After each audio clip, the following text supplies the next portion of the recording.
मनोज जरांगे पाटलांच्या उपोषणाचा आज 6वा दिवस आहे आणि गेल्या 7-8 महिन्याच्या कालावधीमध्ये सर्वसामान्य जनतेला एकही कशाचाही फायदा झालेला नाही.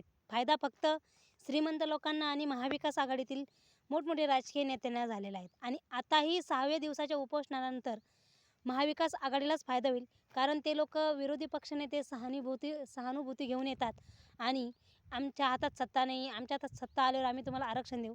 मला एवढं सांगायचं आहे की 30-35 वर्ष त्यांचीही सत्ता होती, त्यावेळेसही मराठा समाजाचा आरक्षणाचा मुद्दा होता, कोर्टात गेलेला होता.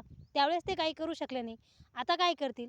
याच्यावर एकच निर्णय, आपले उमेदवार उपोषण स्थगित करायचं आणि 288 उमेदवार आपले देऊन आपला विजय मिळवायचा, आपली सत्ता, आपलं सरकार स्थापन करायचं आणि मराठा समाजाला आरक्षण मिळवून द्यायचं. हा एकच मुद्दा असेल. नाहीतर यामध्ये एक गोरगरीब मरायचे आणि श्रीमंत लोकांना फायदा व्हायचा.